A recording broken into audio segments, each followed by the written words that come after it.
Muito bem. Em primeiro lugar, saudações a todo mundo que está me ouvindo e vendo. Nós temos uma série de questões para tratar aqui hoje. E eu penso que... Cadê minha caneta?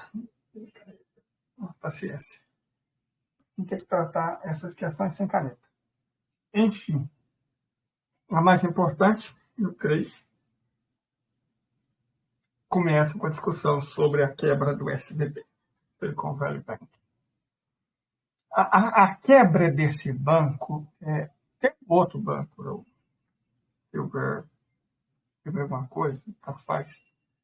Mas esse outro banco que quebrou, é um banco menor, e ele quebrou porque estava especulando com criptomoeda. Então, foi natural, foi normal, né? É o esperado de um banco que fica especulando com criptomoeda e quebra. Nada que assuste ou tão momento. Você precisa realmente de alguma coisa para escrever. Esse caneta azul. Certo? Então, o primeiro banco não é nada extraordinário. Especulou, perdeu dinheiro, quebrou. Agora, o SVB, aí é um caso especial. Por uma série de motivos. A primeira é que, se a gente for olhar com calma, não era um banco quebrável. Sabe, ele tinha um grande volume de ativos, não tinha um passivo muito espetacular, tinha uma relação entre patrimônio e dívida saudável. Então, se você olha por cima, assim, você fala, mas como esse banco quebrou? Na verdade, eu me fiz essa pergunta. Como é que esse banco quebrou? Sabe? Como? O que aconteceu? Aí eu fui estudar a questão. Por que, como esse banco quebrou? Primeiro, incompetência gerencial. O CEO do banco já tinha quebrado outras empresas e mais uma vez. E a vice era uma incompetente ainda maior. Então, colocar dois incompetentes que já tinham quebrado outras empresas no comando de um banco foi profundamente estúpido. Profundamente estúpido. Sabe? Bom, você colocou as piores pessoas para comandar um banco. Ok. Mas ser comandado por incompetente não quer necessariamente dizer que é sinônimo de quebra. Várias empresas são governadas por incompetentes, às vezes por gerações. Um negócio bom se mantém praticamente por inércia. Como um banco, né, mais nos Estados Unidos da América, que uma bancocracia consegue a proeza de quebrar. E eu fui dar uma olhada nos ativos. E acho que metade, quase, dos ativos do banco eram títulos do governo. E aí que está a questão que eu quero discutir. Porque não é uma fofoca de como o banco quebrou, isso não interessa. É geopoliticamente que isso impacta. Quase metade, ou metade dos ativos do banco eram títulos do governo com resgate em 10 anos, que ele comprou em 2019, numa época de vacas gordas, que ele estava com excesso de liquidez. Então, vamos anotar essa palavra aqui, excesso de liquidez, que isso importa. Excesso de liquidez importa. O banco, no momento de excesso de liquidez, não sabia o que fazer com tanto dinheiro e comprou títulos de governo resgatáveis em 10 anos. Foi por isso que a primeira, vamos dizer que ele tem duas pernas. Essa foi a primeira perna da quebradeira. A outra foi retirada massiva de 42 bilhões e meio de dólares. Dá quase 220 bilhões de dólares. Né? 220 bilhões de reais. É muito dinheiro que saiu em questão de dias. Qualquer banco que tem uma sangria de 200 bilhões de reais quebra. Certo? Então, a soma dessas duas coisas, e as duas coisas são geopoliticamente muito interessantes. Vamos começar por esse excesso de liquidez.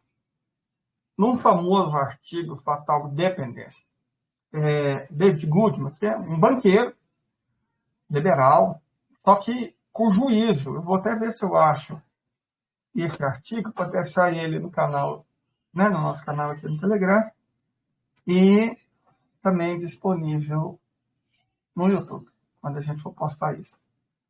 Oh, gente, mas deixa só, porque meu mouse está com problemas. Tudo com problemas. Mas Tá aqui, ó. Vou postar, achei. É um artigo que o David Goodman escreveu, que é clarividente. Nesse artigo, só um momento, eu vou achar. Nesse artigo, David Goodman argumenta que a dívida dos Estados Unidos é absolutamente impagável. E não só é impagável, como está crescendo. Então, repito, ela não é só impagável, ela é imparável, certo? Então, isso é muito complicado e não tem como acabar bem. Vou postar agora no nosso canal do Telegram o artigo em questão. Total dependência. Para mim, honestamente, é um dos mais interessantes, clarividentes e honestos artigos já publicado por alguém ligado aos bancos em qualquer tempo. De verdade, é um artigo que você fala, uau, uau, uau, uau, uau, uau. Eu vou ler alguns trechos desse artigo, certo? David Goldman. O título basicamente diz a dependência cada vez maior dos Estados Unidos de estrangeiros, e essa questão de estrangeiro, lembra que eu falei que são duas questões? A primeira perna é o excesso de liquidez, a segunda perna é a retirada massiva de mais de 200 bilhões de reais, o equivalente a isso. Então, essas duas estão conectadas. A dependência cada vez maior dos Estados Unidos de estrangeiros para nos emprestar dinheiro pode causar uma cratera no dólar. Certo? Então, vamos lá. Os Estados Unidos tomaram emprestados 18 trilhões de dólares estrangeiros desde a grande crise de 2008. Uma soma impressionante que é quase igual ao PIB anual dos Estados Unidos. A noção de que o domínio do dólar nas finanças mundiais poderia chegar ao fim era uma visão marginal, apenas 5 anos atrás, quando o investimento estrangeiro nos Estados Unidos tinha um déficit de apenas 8 trilhões de dólares. Notavelmente, a posição líquida de investimento internacional caiu 6 trilhões entre 2019 e 2022, que equivale à quantia de estímulo federal gasto em resposta à pandemia do Covid-19. Vamos juntando as informações. Em um relatório de dezembro de 2021, para o Center of the American Way of Life, Information Institute, alertei sobre as prováveis consequências de déficits crescentes dos Estados Unidos. Presta atenção nisso. O mercado de ações dos Estados Unidos agora é negociado a quase 30 vezes o lucro. Ou seja, isso em 2019. Se você soma o valor no mercado acionário de todas as empresas americanas, equivale a mais de 30 vezes o que essas empresas americanas lucram por ano. Então, aí temos um problema. O nome disso é bolha. Muito bem. Um múltiplo não visto desde o ano 2000, antes de uma longa e dolorosa correção. A alta avaliação de mercado das ações dos Estados Unidos é impulsionado pelo período mais longo de taxa de juros reais negativa na história dos Estados Unidos. Aí nós temos outra informação. As taxas de juros agora estão positivas. E essa também é uma informação importante, com consequências geopolíticas. Mas vamos continuar. Se o estado de reserva do dólar for comprometido, e ele está sendo, nós vamos falar o caso da Índia, mas também dos árabes. Ele está sendo comprometido. Os Estados Unidos não poderão mais tomar empréstimo a taxas de juros reais negativas. E já está acontecendo. Eles não podem mais tomar empréstimo de juros a taxas negativas. Então, isso já está acontecendo. O que ele previa está acontecendo. E o aumento do rendimento dos títulos pressionará os mercados acionários, deprimindo o valor de mercado de ações nos Estados Unidos e reduzindo o valor das pensões e aposentadorias no país. Isso também já está acontecendo. Ações estão caindo. Certo? Então, tudo que ele previu, esse artigo foi, deixa eu ver se eu acho a data dele aqui. Foi publicado em 18 de abril de 2022, tem mais ou menos um ano, um pouco mais de um ano. Então, tudo que ele previu aconteceu. Todos os se tornaram, então. Eu prefiro fazer live aqui nessa amável rede social, porque é uma forma interessante de gravar, né? E não me pressiona tanto emocionalmente. O YouTube é tenso, ele é ótimo, mas é tenso. Então vamos lá, vamos discutir com calma. Até agora a gente tem informações muito importantes que é interessante a gente rever. Primeiro, a dívida cresceu 18 trilhões de dólares em 3 anos, entre 2019 e o ano passado. Certo? Ok. A posição dos Estados Unidos se deteriorou enormemente desde então. Ok. Em 2021, o que o David Goodman falava? Vamos rever o mercado de ações é negociado a quase 30 vezes o lucro. Isso é perigosíssimo. A alta avaliação do mercado de ações é impulsionada pelo período mais longo de taxa de juros reais negativa da história dos Estados Unidos. Isso acabou. Agora as taxas de juros são positivas. Então, a taxa de lucro caiu e o valor das ações está caindo. Estou guardando essas informações. E, ele fala, se o status de reserva do dólar for comprometido, vamos lá, o status de reserva do dólar está comprometido. Os Estados Unidos não poderão mais tomar empréstimos a taxas reais negativas. Ou seja, os Estados Unidos não estão podendo tomar empréstimos a taxas reais negativas. O aumento dos rendimentos dos títulos pressionará os mercados acionários. O aumento dos rendimentos dos títulos está pressionando os mercados acionários, deprimindo o valor do mercado de ações dos Estados Unidos e reduzindo o valor de pessoas e aposentadorias. Como assim? Vamos falar isso aqui. O aumento de rendimentos reais dos títulos vai pressionar os mercados acionários. E o aumento dos rendimentos dos títulos pressionou os mercados acionários, como ele previu. Funciona assim. Quando a taxa de juros é negativa, as pessoas compram o título da dívida americana, países, porque são obrigados, né, pela democracia americana, e empresas, pessoas, para proteger o seu patrimônio. Só que o status de reserva do dólar está sendo comprometido.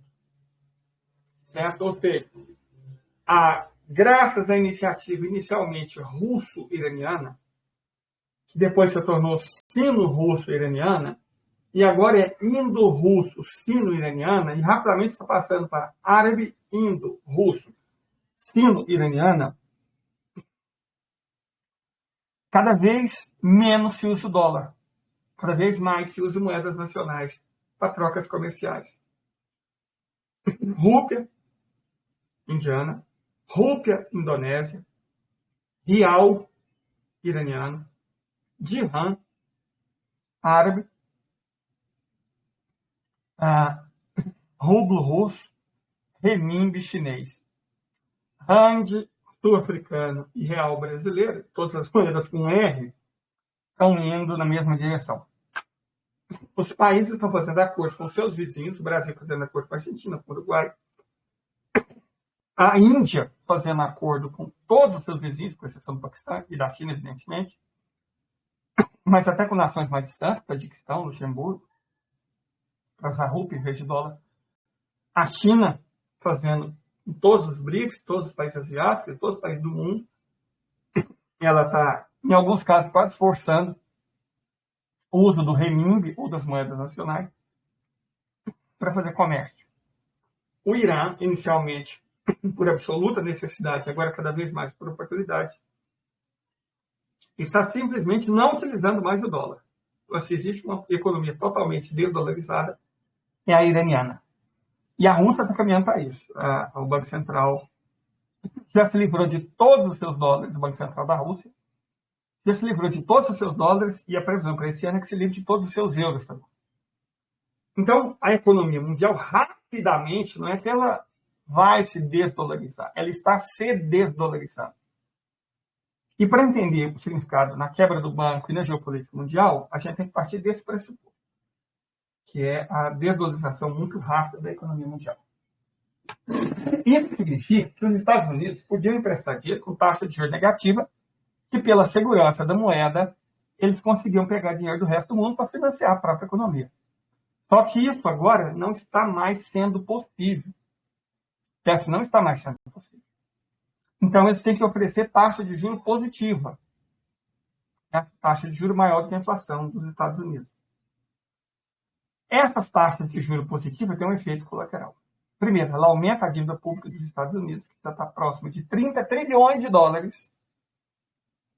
Né? 30 trilhões de dólares, mais de 150 trilhões de reais. Então, a taxa de juros positiva, repito, aumenta a dívida pública, que já está imensa, imensa. Mais do que isso, ela concorre com o investimento. Se o governo está pagando juros positivos, as pessoas consideram tomar emprestado do governo.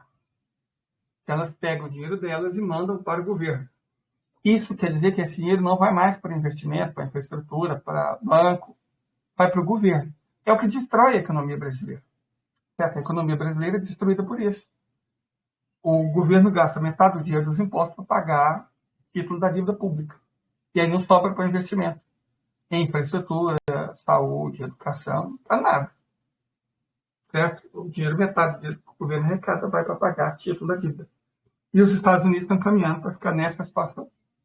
Quanto mais você aumenta a taxa de juros, mais dinheiro você tira da produção e da economia real, mais dinheiro você transfere ao mesmo tempo para os bancos e para o governo. Isso é muito ruim, não preciso dizer por quê, é só ver o que está acontecendo com a economia brasileira e aí a gente tem uma noção do quanto isso é péssimo para a economia dos Estados Unidos. Mas tem efeitos colaterais que vão além do caso brasileiro. A partir do momento que as pessoas começam a perceber que o dólar está declinando, é uma sensação que antecede a quebra de um banco. E aí o SVB ilustra muito bem isso. Quando o SVB começou a periclitar, porque, incrivelmente, como eu estava dizendo, a situação dele não era ruim se, no passado, eles não tivessem tomado uma decisão muito imbecil. Quase metade dos ativos do banco estão em títulos do governo americano, como eu disse, resgatáveis em 10 anos. Ou seja, eles só podem ser resgatados, em tese, em 2029. No passado, isso não seria um problema. Por que não seria um problema? A liquidez do título da dívida americana era tão grande que ele valia quase como dinheiro. Então, se você tinha um título da dívida dos Estados Unidos, qualquer papel que cumprisse esse papel, né, essa ferramenta, você venderia ele com facilidade. Só que agora, veja o que aconteceu. Os títulos da dívida pública americana são positivos, ou seja, vocês estão pagando mais que a inflação. Por que alguém compraria um título da dívida americana que na prática é negativo? Tipo, se eu posso ganhar 3, 5% ao ano comprando um título de dívida, por que eu vou perder 2% ao ano comprando outro título de dívida? Você não vai. Então, de repente, metade dos ativos do Silicon Valley Bank se transformaram em micos. Que está lá, está garantido pelo governo dos Estados Unidos. Só que vai pagar um juro negativo. Então, isso quer dizer que daqui, foi 2019, daqui 6 anos, quando isso for resgatado, vai valer menos que valia em 2019. É um ativo que, na verdade, se transformou numa âncora, prendendo o capital do banco ao passado. Um passado em que títulos da dívida americana se vendiam quase como água. Só que, vamos repetir com muita calma, agora os títulos da dívida americana são positivos, eles pagam juro positivo. Repito, por que você vai comprar um título antigo que paga juro negativo? Você não vai. Então, de repente, o Silicon Valley Bank se viu com mais de 100 bilhões de reais, o equivalente a mais de 100 bilhões de reais, em mico. Um papel que ninguém quer. E se o próprio banco vendesse com desconto, quer dizer que ele estaria perdendo dinheiro, o que ocasiona multa, o que ocasiona problemas para o banco. Certo? Ocasiona problemas. Então, o banco, na verdade, estava com dinheiro que ele não podia resgatar e nem podia vender.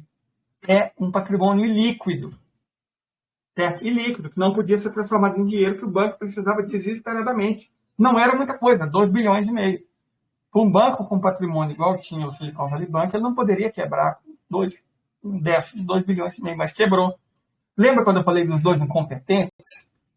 O jeito que eles fizeram o anúncio, precisamos de 2,5 bilhões, ou senão vamos ter dificuldade, assustou os investidores.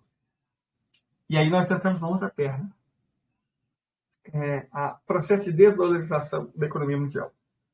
Quando a gente citou o fato da Rússia, do Irã, China, da Índia, que está se desdolarizando, é um processo de desdolarização quase passivo.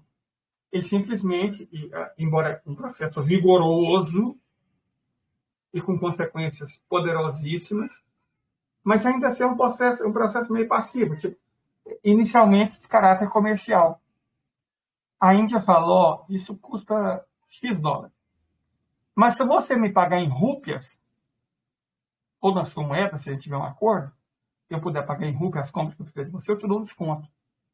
Então, cada vez mais agentes econômicos preferem comprar em rúpia ou em moeda cambiável por rúpia do que comprar em dólar. O dólar foi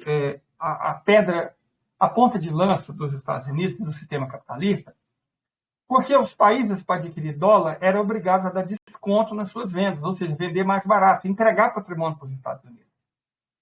Certo? O que é uma privatização? Basicamente, é você trocar patrimônio real do seu país, na forma de indústria, de infraestrutura, de minas, de petróleo, por um papel que os Estados Unidos imprimem. E muita gente caiu nessa lorota, desse roubo descarado. Só que a partir do momento que as pessoas começam a desconfiar do dólar, elas estão cada vez menos expostas a fazer isso. Certo? A Índia ilustra isso muito bem. Um país que não está mais fazendo esse tipo de coisa. Não, nós vamos negociando a nossa própria moeda. Só lembrando, a Índia é o país do mundo que mais tem ouro. Nenhum país nesse planeta tem tanto ouro internamente quanto a Índia. E não é nem do governo, das pessoas, dos bancos, das instituições. Por milênios, vamos lembrar, gente, os Estados Unidos, até 200 anos atrás, país eco, né? E 300 anos atrás, os Estados Unidos não existiam.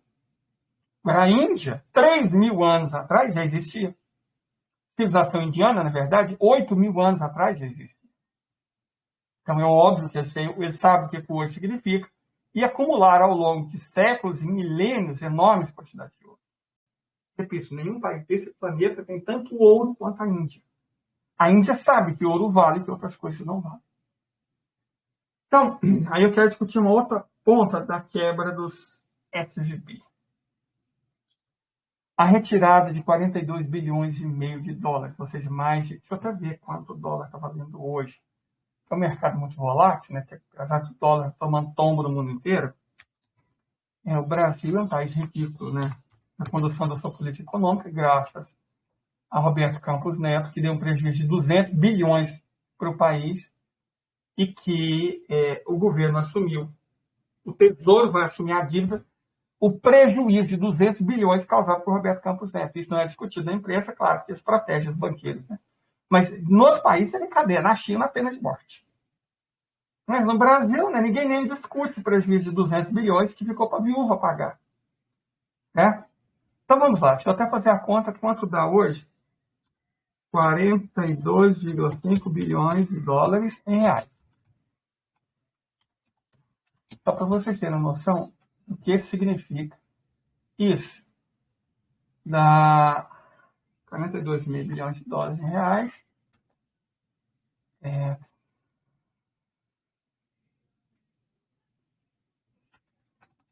Vale hoje 222 bilhões de reais, aproximadamente.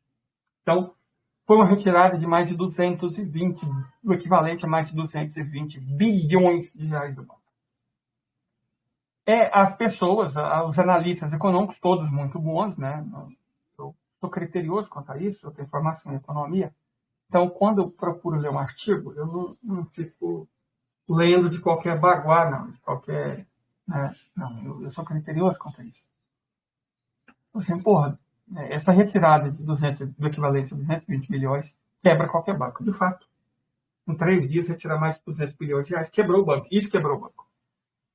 Essa foi a segunda perna. O primeiro foi ter ancorado parte dos seus recursos em títulos da dívida pública americana, que eram líquidos e agora não são mais. Tipo, agora são micos ao invés de líquido, porque ninguém quer esses títulos. Perfeito? Que essa segunda foi retirada de 220 bilhões de reais em dinheiro do banco no prazo de 3 dias. Mas aí eu faço a pergunta. que esses caras não fizeram, ou fizeram e não tiveram coragem de contar a resposta. Quem retirou esse dinheiro? Quem retirou esse dinheiro? Quem, em 3 dias, simplesmente tirou 220 bilhões de reais equivalentes em um banco? Eu tenho a minha teoria. Não foram os imbecis de Wall Street. Não foi o pessoal da Califórnia, do Vale do Silício, das startups. E não foi mesmo, porque 97,5% dos depósitos no banco eram de valores superiores a $250 mil. Ou seja, é um dinheiro que não pode ser resgatado. A agência criada para socorrer os os depositantes em caso de quebra, só resguarda valores até $250 mil. E, repito, 97,25%, se não me engano, de todos os depósitos que estavam no banco eram superiores a $250 mil, ou seja, não são garantidos. Eles podem simplesmente desaparecer. Então, se fosse o pessoal de Wall Street, eles não teriam cometido esse erro bizonho. Eu aposto que foram estrangeiros, especialmente asiáticos, chineses, indianos e árabes. O Vale do Silício, essa noção de startup, de tecnologia, é muito conectado a investimentos feitos, aliás, mais do que na China, a investimentos feitos na Índia. A Índia é um dos países com maior conexão entre o Vale do Silício e outro país estrangeiro. Por quê? Porque a Índia também é uma potência tecnológica nesse sentido. E a Índia tem o seu próprio Vale do Silício, no sul do país. Então, existe uma interconexão muito grande entre o sistema de tecnologia dos Estados Unidos e o sistema de tecnologia de produção e gestão de tecnologia da Índia. A diferença é que os indianos são mais inteligentes e muito melhores em matemática. Quando eles perceberam que a vaca estava rapidamente indo para o brejo, o que é provável que tenha acontecido? Certamente eles, devem ter retirado dezenas de bilhões de dólares. As outras dezenas de bilhões de dólares eu apostaria em chineses e árabes. Percebendo a vaca indo para o brejo, os estrangeiros, repito, asiáticos, simplesmente tiraram o dinheiro deles de lá. Porque eles não são burros, eles sabem o que acontece se um banco quebrar, eles sabem o que vai acontecer com empréstimos, depósitos superiores a $250 mil. Diferente dos americanos patriotas, não são patriotas, estão defendendo deles. Então, eles imaginam o governo resgata, né? Ou, sei lá, o governo não deixa quebrar, alguém não deixa quebrar, alguém, uma agência, sei lá, alguma coisa. É uma crença infantil, uma crença quase adolescente, né? Eles chamam de pensamento mágico adolescente. A ideia de que não tem tanta importância para ter feito uma cagada muito grande, que de alguma forma isso se conserta. É um pensamento típico de adolescentes. Pessoas que ainda não são adultas. Crentes, bolsonaristas, esse tipo de gente. A noção de que os seus atos não terão consequências especialmente graves, porque alguma coisa mágica vai acontecer. Só que não aconteceu. Os indianos sabem que não acontece. Os chineses, evidentemente, sabem que não acontece. E os árabes também sabem que não acontece. Então, de verdade, essa é a minha tese. Eu posso estar errado, mas eu acredito que eu tenho uma grande chance de estar certo, que o futuro vai confirmar isso que eu estou falando. A maior parte das retiradas foi feita por agentes estrangeiros. E aí eu aposto primeiro em indianos, depois em chineses e árabes. Então, os estrangeiros, que nesse artigo que a gente acabou de ler para vocês, um pedaço dele, vamos continuar a leitura, Fatal Dependência Fatal, que tem uma exposição grande, cada vez maior, nos Estados Unidos, e para quem os americanos devem cada vez mais, quando perceberam o perigo, eles não têm motivo nenhum para salvar a economia americana ou um banco americano. Eles têm motivo para salvar o deles, tirar o deles da reta. Foda-se o sistema bancário americano. Então, eles, em 3 dias, tiraram mais de 200 bilhões de reais do banco e o banco quebrou. Os analistas, os americanos, claro, eu ainda não vi a opinião do Sr. Glaziev. Os analistas americanos e britânicos, que dá na mesma,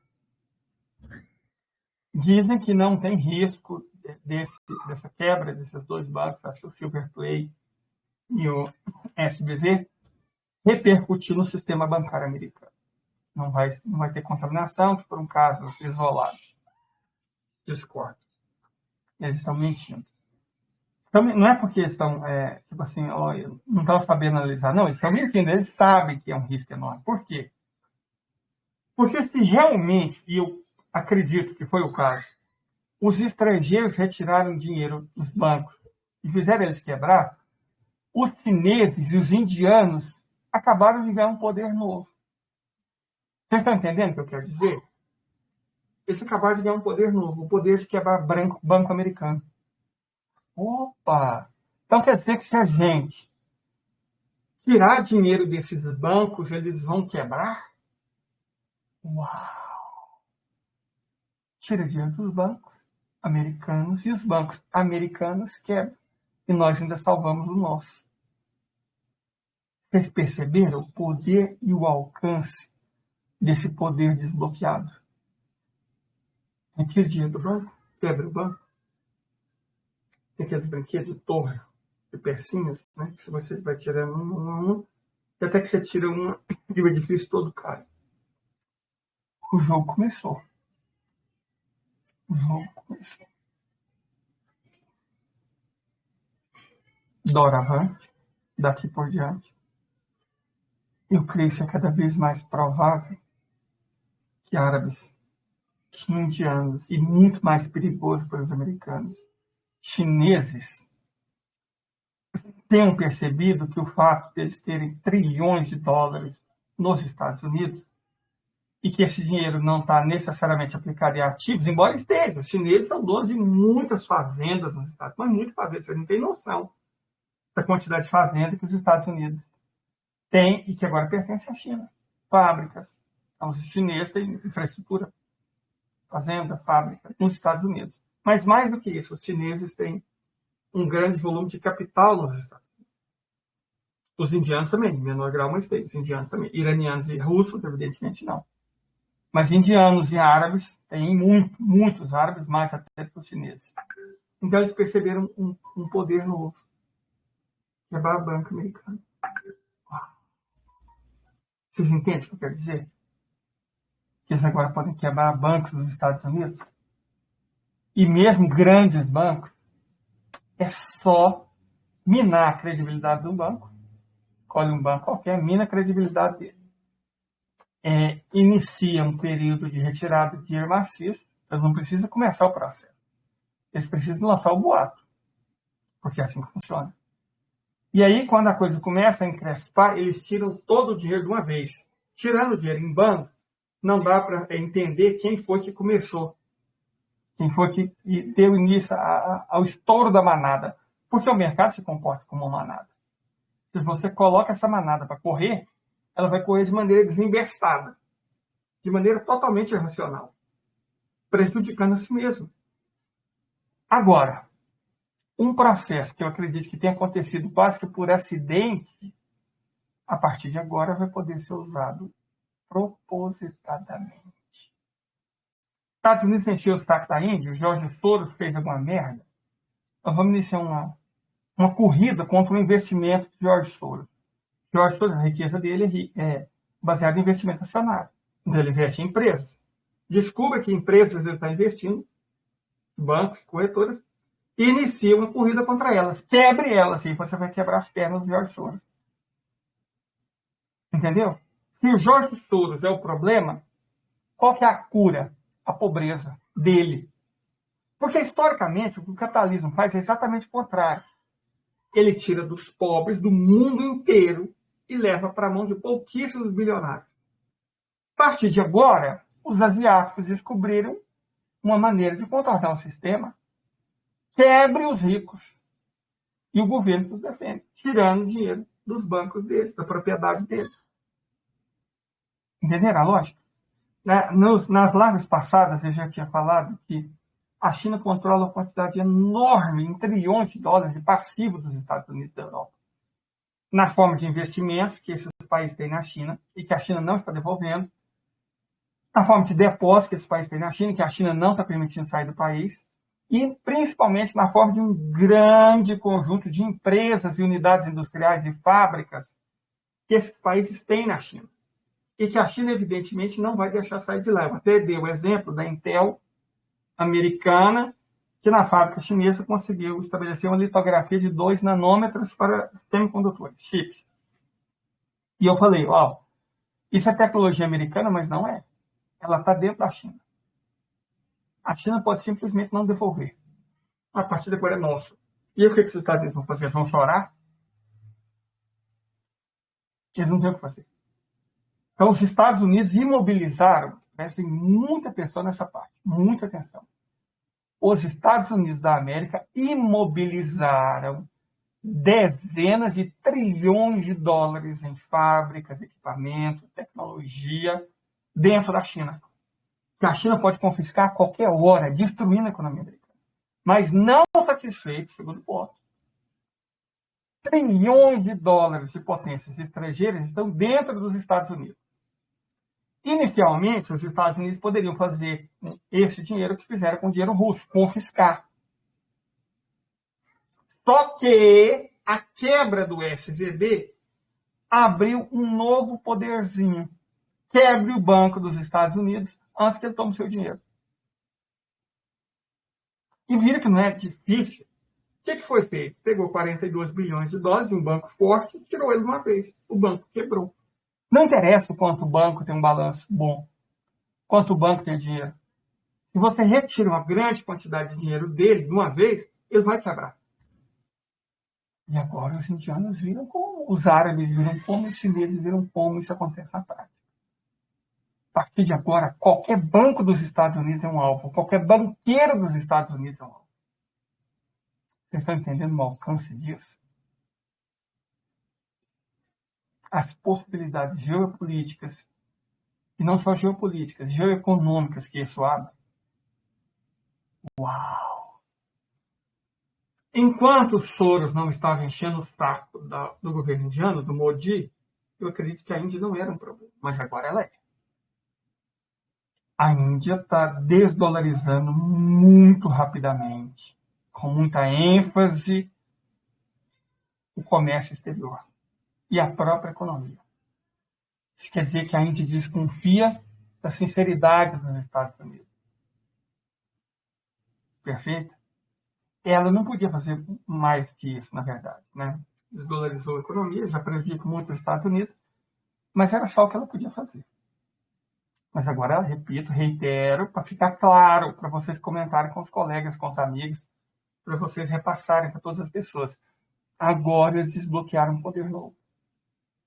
Se o sustentáculo dos Estados Unidos, se o sustentáculo do modelo atual do capitalismo é financeiro, quebra as finanças dele, quebra os bancos dele. E aí você quebra o sistema inteiro, e aí você quebra o país. Eu vi, tem muita gente preocupada, eu entendo de verdade. Entendo. Gente, ou Caio Blinder, ou Leonardo Gatto, preocupado com o que não está acontecendo no Brasil, né? Não está reestatizando a Telebrás, não está retomando o pré-sal, não está retomando o patrimônio que o miliciano genocida roubou a favor dos árabes. O Brasil agora, gente, não sei se vocês sabem disso, o Brasil tinha um comércio superavitário com a Arábia Saudita, agora tem um comércio deficitário. Sabe por quê? Nós estamos importando petróleo da Arábia Saudita. Nós, donos de algumas das maiores reservas de petróleo do mundo, graças a Jair Messias Bolsonaro, que o inferno tenha, e que a cadeia o pegue, estamos importando mais do que exportando da Arábia Saudita e principalmente petróleo que nós temos. Certo? Custou para os árabes apenas 16 bilhões. Você pega um ladrão, um milicianozinho de subúrbio, casado com uma puta. Não estou falando de ninguém específico, não. Estou falando de um miliciano, vagabundo qualquer. Hipotético. Tá? Não estou falando de ninguém em particular. Estou falando de um caso hipotético, um árabe pega um filho da puta do miliciano genocida com a esposa puta dele. É puta. Esse militar, hipotético, não estou falando de ninguém em particular. Tá? Só estamos falando de um militar que sempre se casou com prostitutas. Com garotas de programa. Ele sempre casou com puta. Ele se casava com a puta. Aí tinha alguns filhos com essa puta. Quando essa puta ficava um pouco mais velha, ele trocava por uma puta da idade que ela tinha no começo. Aí terminava esse casamento, esse suposto cristão, vamos imaginar que esse miliciano genocida seja cristão, né? Esse suposto genocida, genérico, pode ser qualquer um, se casava com outra puta. Ele cara tem uma paixão por puta. Se casou com puta. Primeira vez com puta, segunda vez com puta, e a terceira vez se casou novamente com a puta. Vai ele, a puta com qual ele é casado, com um país árabe qualquer, como nós não estamos falando de ninguém especial, né? Estamos só falando de, sei lá, genericamente. Uma situação hipotética, ele vai para um país árabe, e o país árabe fala, ó, você quer foder o seu país em bilhões de dólares, tomar um prejuízo de 10 bilhões de dólares, entregando uma refinaria crucial para o seu povo mais sofrido, digamos, no nordestino, e ainda ficar devendo dinheiro para nós, quando você ganhava, em troca de um colar de, sei lá, diamantes para você e para sua esposa, puta. Aí o miliciano de genocídio hipotético, casado com uma puta, aceita. Tuxê. O povo, ó. E o cara é a puta, por 16 milhões, entrega um país. Foi mais ou menos assim, hipoteticamente, que um marreco criminoso, um juizeco ladrão, nós estamos falando hipoteticamente, e um crente filho de uma, né, um bastardinho de um crente safado, um pastorzinho de merda, hipoteticamente falando, sei lá, do estado qualquer, tipo Paraná, quebraram a indústria nacional, quebraram a engenharia nacional, quebraram a Petrobras, custaram milhões de empregos, destruíram um país e uma democracia por causa de vaidade e de uma graninha. Sabe, esses caipiras, esses bandidinhos de subúrbio e essas putas, não tem nada contra puta. Estou deixando claro que eu sou católico. Eu sou católico. E um dos episódios mais contundentes da minha fé conta uma história que é mais ou menos o seguinte. Tá lá um bando de macho escroto, né? Querendo apedrejar uma puta. Ah, uma apedrejar, tal. Aí chama Jesus lá. E aí, Jesus? A mulher foi pega traindo o marido, uma puta. A lei diz que a gente deve apedrejar ela. O que você fala? Jesus de boa, escrevendo na areia e os caras enchendo o saco. Uma chave escrota, doidinha, não sabe? Aí, continua insistindo, Jesus levanta. Calma, na tranquilidade. Fala, o que a lei diz para fazer? Fala, apedrejar. Jesus dá uma respirada e fala, ó, vamos fazer o seguinte. Ok, o que a lei faz, né? Então, a lei fala, né? Faz o seguinte. Quem não tiver nenhum pecado, atira a primeira pedra. Aí, do mais velho para o mais novo, os machos escrotos foram embora. E a vida da puta foi salva. Aí, o que Jesus fez seguido? Repreendeu a puta. Aí, voltou lá, escreve na areia. E a mulher, esperando ser apedrejada. Jesus falou para ela, e aí? O que aconteceu? Ninguém se apedrejou, não. Aí o que ele fez? Passou um sermão? Não. Passou um sermão. Falou, ó, vai, não peca mais, não. Mas como conselho, sabe? Do amigo, do pai. Um conselho que você dá para alguém que você gosta muito. Vai, não peca mais, não. Tipo assim, faz mais não, cara. Olha o meio de quem você tá. Então, evita. Foi isso. Jesus falou isso. Não, Jesus, o cara mais importante da minha fé, que Deus, né, é o filho. Recomendou tratar bem as putas. Não recomendou o mesmo para religioso e hipócrita e vendedor de templo. Vendedor. Traidor miserável. Mas as putas, Jesus tinha um profundo detrimento. Eu não tenho nada contra puta. Nada. Ele falou, Leila, você é um putofóbico. Nunca, jamais. Tem nada contra ele.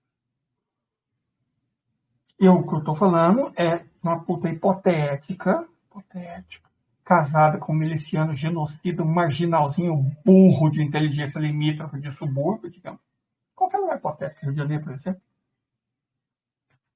que entregou nosso país por um colar de diamante. Assim como o marreco e a caipira deslumbrada com qual ela era casada, ou o crente vagabundo, entregaram o país para ser reconhecido por uma potência estrangeira. Por pura vaidade. Então, essas coisas acontecem. Hipoteticamente, não estou dizendo que elas acontecem na vida real, mas elas acontecem hipoteticamente. Certo? E vejam bem, isso significa, isso tem um significado, mas o que isso tem a ver com banco, com geopolítica, tudo? Veja que assim como não é difícil quebrar um país, quebrar setores inteiros da indústria nacional, não é difícil quebrar banco. Não é. Uma ação orquestrada, vamos dizer que, hipoteticamente, a Arábia Saudita seja uma ditadura e que a China seja um regime autoritário e que ninguém seja besta o suficiente para enfrentar o Modi. Então o governo manda. Se o governo falou, vamos...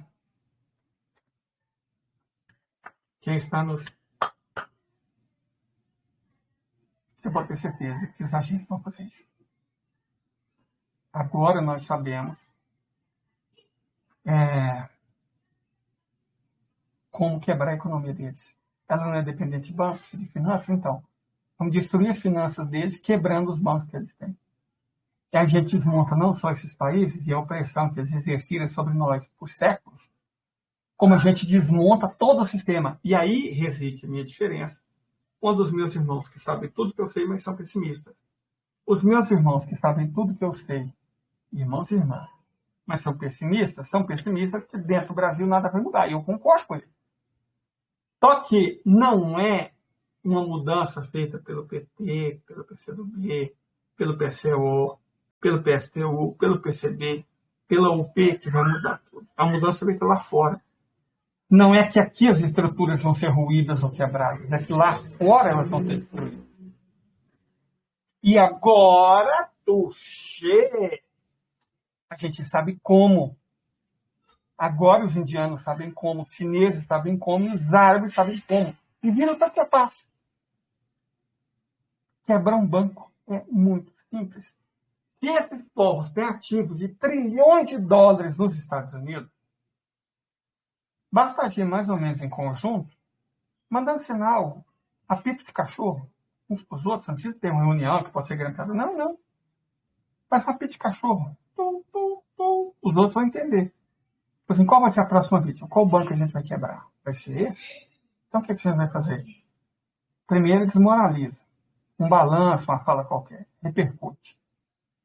E aí você cria um pequeno pânico. Aproveita esse pequeno pânico e retira todo o dinheiro de uma vez. Não interessa o quão poderoso ele seja. Quanto mais poderoso esse banco for, maior vai ser o prejuízo causado aos agentes americanos. Ao governo, aos banqueiros, aos financistas, a todo o setor FI. É um método incrivelmente eficiente de causar desbronco e terror. É um método muito eficiente. Quebre os bancos dos Estados Unidos simplesmente retirando o dinheiro deles. Esses países sabem que o dólar já é. E querem destruir o império do dólar. Então, de todo jeito, eles vão ter que retirar o dinheiro. Mas para que simplesmente retirar o dinheiro se você pode, no processo, quebrar os bancos? Vocês estão entendendo onde o mestre Leder quer chegar? Agora existe um meio, a oportunidade, o método. E vocês podem ter certeza absoluta que a Índia vai usar isso. Eu acho que nem tanto quanto o governo dos Estados Unidos, contra os interesses do George Soros. Vocês podem ter certeza que a China vai fazer isso. E aí vocês podem ter certeza que é contra os interesses dos Estados Unidos. E os árabes também vão. Ainda mais porque agora eles são amigos dos russos e fizeram a paz com os iranianos. Ser amigo dos russos e dos chineses e fazer a paz com os iranianos indica a tomada de posição, de lado. E não é uma única. Na verdade, o sultão, bem sultão, né? Não é o governante de jure da Arábia Saudita. Não é o de jure, mas é o governante de fato. Tem um ódio profundo do Biden. Profundo do Biden. Esse papel de conversinha de direitos humanos, né? Tem um ódio profundo. E quando você deixa o inimigo é mais poderoso que você e com o qual você está nas mãos dele, qual você está nas mãos, eu diria que isso é ruim para você. Está na mão de alguém que te odeia e que agora sabe como te destruir. Entende isso? Talvez o cálculo dos árbitros não seja nem destruir o sistema. Vamos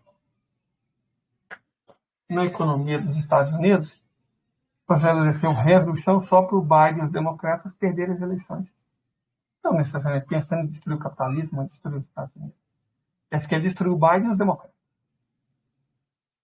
E agora eles sabem como fazer isso. Uau! E isso tudo fazendo uma análise da quebra do Silicon Valley Bank. Certo? Isso eu falei.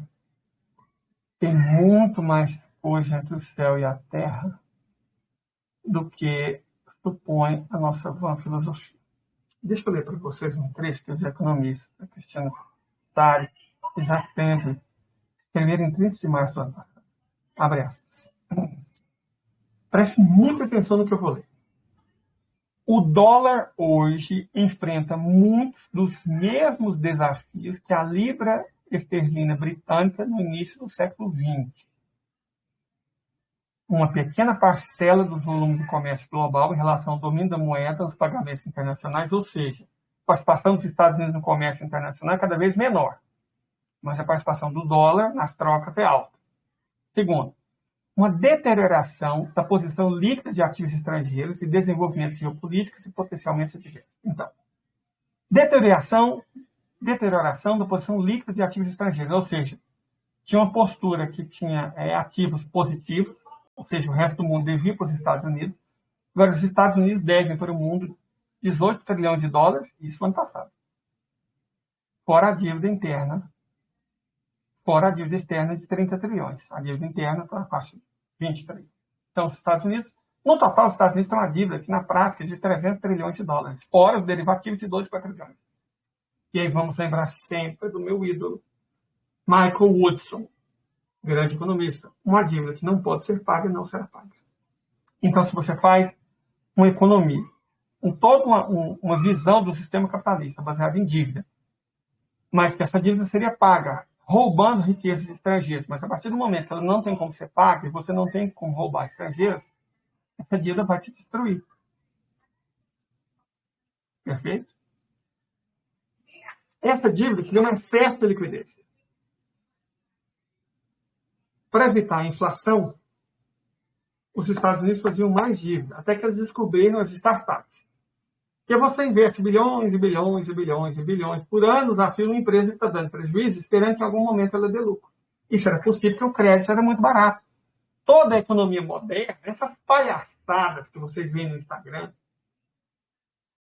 economia criativa, esses traders, então toda essa palhaçada que vocês veem no Instagram da vida, se baseia na premissa de que existe dinheiro farto a juro baixíssimo para financiar startups. São empresas que não vendem nada. Certo? Vamos pôr, eu criei uma startup para vender foto de nuvem em formato de bichinho. Ou um software que você coloca no celular, um aplicativo, que registra nuvem em formato de bichinho, e você tem uma rede social. Bichinho em forma de nuvem.com. Isso é uma startup. A grande maioria dessas startups é picaretagem pura. Picaretagem pura. Que só existe graças, repito, a esse dinheiro que existia em quantidades abundantes e era enterrado nessas picaretagens para dar a impressão de investimento e para enxugar a liquidez da economia. Só que, como nós vimos, os juros agora são positivos. Então, não existe mais esse dinheiro para sustentar esses negócios deficitários. E o que acontece com um negócio deficitário? Gente, vou dizer para vocês, segredo entre nós, não falamos para ninguém não. Sabe, um negócio deficitário, se ficar muito tempo deficitário. Agora imagina dezenas, centenas, milhares de negócios deficitários, com o nome bonitinho de startup. Eles até criaram um nome, né, para as startups que passaram a valer $1 bilhão. Não entraram nesses fuxicos de economia. Mas o fato é que agora a cobra vai fumar. A posição do dólar está deficitária, eles devem bilhões, devem trilhões. Internamente, tem muito mais dinheiro estrangeiro dentro do país deles do que eles têm no país dos outros. Os ativos que eles tinham, eles mesmos transferiram dos Estados Unidos para a China, ou seja, a fábrica está em outro país. Se esse país não quiser devolver, ele não devolve. Então, eu diria que os Estados Unidos estão numa situação horrível, horrorosa, tétrica. Eles estão na mão dos seus piores inimigos. Vamos continuar. Se os investidores estrangeiros se tornassem mais relutantes em assumir passivo dos Estados Unidos, eles estão mais relutantes em assumir passivo dos Estados Unidos. Por exemplo, devido a mudanças estruturais no comércio mundial de commodities que aconteceram, o resultado poderia ser a depreciação do dólar ou taxa de juros reais mais alta. Adivinha o que está acontecendo? O dólar está se depreciando e as taxas de juros reais estão mais altas. O objetivo disso é evitar ou retardar a depreciação do dólar. Então, o dólar está caindo menos do que deveria. Por quê? Porque está aumentando demais os juros na esperança de atrair dinheiro estrangeiro. Só que, ao fazer isso, eles estão expondo ainda mais a economia deles aos estrangeiros e estão aumentando ainda mais o endividamento. Então, a tentativa de salvar o país no curto prazo está destruindo as chances do país no médio prazo. Não digo no longo, no médio prazo. Certo? Alternativamente, os formuladores de políticas dos Estados Unidos poderiam tomar outras medidas para estabilizar o passivo externo líquido, incluindo o aperto na política fiscal. Não aconteceu. Na época da pandemia, eles gastaram $6 trilhões a mais do que arrecadaram. O ponto principal é que, se o dólar manterá seu status de moeda de reserva do mundo, depende, antes de mais nada, das próprias políticas dos Estados Unidos. E elas são as piores possíveis. O Biden bolsonarizou os Estados Unidos. Não no sentido de ter colocado criminoso, mas no sentido de ter colocado gente absurdamente incompetente junto com ele. E aí, bom, o resultado desse que vocês estão vendo. Vamos lá. Políticas que permitem a persistência de déficits insustentáveis em conta corrente levam ao acúmulo de grande dívida externa e resultam em alta inflação nos Estados Unidos. Podem contribuir para a substituição por outras moedas de reserva. É incrível que esse artigo tenha sido escrito há um ano atrás, porque é exatamente isso que está acontecendo. Tem um cara que é famoso, e esse é famoso, Zoltan Pozsar, que ele é um analista do Credit Suisse. Escreveu o seguinte: estamos testemunhando o nascimento de Bretton Woods III, uma nova ordem mundial monetária centrada em moedas baseadas em commodities no Oriente, de Ásia, que provavelmente enfraquecerá o sistema euro-dólar e também contribuirá para forças inflacionárias no Ocidente. Está acontecendo. Uma crise está se desenrolou. Uma crise de commodities. Exato. As commodities são garantias, as garantias são dinheiro. Essa crise é sobre o crescente fascínio do dinheiro de fora sobre o dinheiro de dentro. Bretton Woods II foi construído com dinheiro interno e suas fundações desmoronaram em uma semana, quando o G7 se apoderou das reservas de cambiais da Rússia. Gente, nada me tira da cabeça, até fiz tweets na época. Eu fiz tweets, eu tenho até... Eu vou até achar esses tweets, vou postar ele aqui para vocês agora no canal. Para não dizer que são palavras vazias. Eu falei, gente, isso foi proposital. A Rússia abriu mão do ouro e das reservas, sabendo que os Estados Unidos as confiscariam, que a Inglaterra confiscaria o ouro, para destruir a credibilidade do dólar.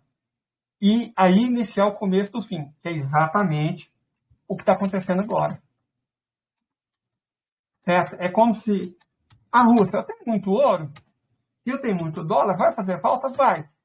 Mas destruir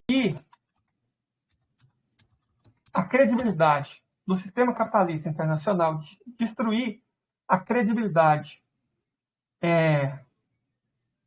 do Ocidente, dos Estados Unidos da América, do sistema bancário, isso é uma oportunidade que eu não posso perder, mesmo que ela me custe muito. Então, o tweet está aqui, ó. Viu? Não falei que eu escrevi, estou mentindo, não. Aqui o tweet. E eu não escrevi só esse, não. Eu escrevi muitos. Na época, esse assunto me impressionou, porque eu pensei, gente, não é possível que os Estados Unidos são tão burros que eles permitiram, eles caíram numa armadilha dessa. Não tem lógica ser governado por gente tão incompetente e cega. Aí eu escrevi também esse outro artigo aqui, ó. Bem-vindo ao roubo de ouro. Um sobre como a Inglaterra roubou o ouro e faliu. Aqui, Operação Z, nota sobre o Novo Mundo. Aqui, a Glasgow. Cara, eu escrevi um punhado de coisas, vou passar tudo para vocês. Aí, ó, esse aqui que eu quero que vocês mais... Esse aqui. A Rússia usou o próprio ouro como isca. Foi um artigo que eu escrevi em 18 de março de 2022. Certo? 18 de março de 2022. Às vezes, eu acho que tem muito no YouTube, né? O cara, eu falei, eu avisei, mas você não prova, eu estou provando aqui. Está aqui, ó. Esse é o artigo. A Rússia usou o próprio dólar, o próprio ouro como isca? Sim, atesta que sim. Certo? E agora eu vou deixar todos os artigos que eu escrevi sobre esse tema no nosso canal no Telegram. Para que não reste nem a mais miserável dúvida, não é nem por vaidade. Eu falei um ano de acontecer, não é nem isso. É que estava óbvio que isso ia acontecer. Era evidente que isso ia acontecer. Certo? E se, gente, quem estou eu na fila do pão, né? Quem estou eu na fila do pão? Mas se eu identifiquei isso, é incrível que um país com centenas, milhares de pessoas formadas em Harvard, em Yale, Princeton, Colômbia, a Universidade de Chicago, não tenha percebido isso. Quando o Marcianov fala que os Estados Unidos são governados por uma classe profundamente incompetente, inculta, burra e insalubre, é sobre isso que eu estou falando. Como dentro dos Estados Unidos eles não perceberam a cama de gato que a Rússia e a China, originalmente, depois os árabes, os indianos, aqui, ó, também publiquei isso, como Putin engabelou o Ocidente. E é isso que eu estou falando. É exatamente isso que eu estou falando aqui, ó. Tá aqui, ó. Tá no canal. Nosso canal do Telegram, que até ver a data desse tweet. 18 de março de 2022, tá vendo? Março de 2022. Foi quando eu percebi uma série de notícias e dei tipo uma febre. Eu falei, gente, como eles não estão vendo isso? E aí eu postei. Claro, eu não sou ninguém na fila do pão, não sou um cara muito conhecido. Na verdade, eu não sou conhecido, né? Ninguém deu muita moral porque eu escrevi, não. E eu já tinha um canal no YouTube. Tinha um canal no YouTube há mais de 12 anos. Só que eu não usava ele, só usava para publicar vídeo besta, né? Mas aí o que é que acontece? Um dia eu percebi que o Twitter estava começando a me boicotar e eu fiquei com medo de perder minha conta. E levei as discussões que eu fazia no Twitter aqui para o YouTube. De fato, o Twitter acabou me banindo sob uma acusação falsa. Eu recorri, argumentei. Até que depois de uns 3 meses, mais ou menos, eu consegui retomar minha conta. Mas eu fiz o canal no Telegram por isso. Eu já tinha feito o canal quando alguém falou, Leigas, vão tomar a sua conta. Vão te expulsar do Twitter. Aí eu fiz o canal no Telegram. E quando eu vi que realmente estava acontecendo, que as pessoas me alertavam, aí eu fiquei com mais medo ainda. E abri também um canal no YouTube para começar a discutir aqui as discussões que eu só tinha no Twitter. Sobre esse lance específico, ouro e dinheiro fiduciário, explicando, que eu falo muito de dinheiro fiduciário, e falo muito dessa questão da garantia em ouro, da Índia ter as maiores reservas de ouro do mundo. Então, como eu falo muito, já que eu falo, eu vou mostrar quando eu fiz um fio na outra rede social falando especificamente sobre isso. Certo? O título é Ouro e Dinheiro Fiduciário, explicando. Eu publiquei em 16 de julho de 2022. Certo? Então, estou postando tudo no canal do Telegram para que fique claro, cara. Que fique evidente. Certo? Para que fique óbvio. Sabe? Eu acho isso importante, cara. Porque, em última instância, a credibilidade da gente depende da gente ter antecipado coisas que acontecem agora. Porque você falar, aconteceu isso, mas todo mundo sabe o que aconteceu.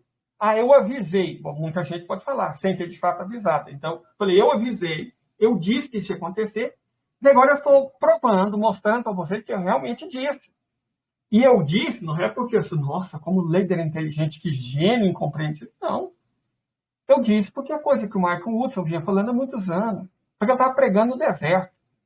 Incrível o Michael Woodson. Por isso que eu sou fãzão. Ele vem falando disso há anos. O David Goldman, que é banqueiro, gente, vem falando isso há anos também. Certo? Eu estou falando de economista. O Gus Vied, que vem planejando, ele é pior. Que vem planejando isso. Porque isso foi planejado. O Gus Vied vem planejando isso há anos. Certo? Então, eu só ouvi o que gente muito mais inteligente do que eu estava falando. Eu só ouvi. A palavra prata, silêncio e ouro, né? Ouvir o que os caras mais fodas que você estão falando. Pode ter vantagens inquestionáveis. E eu fico imaginando por que os Estados Unidos da América, o Reino Unido, a Grã-Bretanha e Irlanda do Norte, o Estado de Israel, a Confederação Suíça, simplesmente não fizeram a mesma coisa. Não prestaram atenção. Porque o que eles falam, o que eles falavam naquela época, o que está acontecendo hoje, era óbvio. Para, respira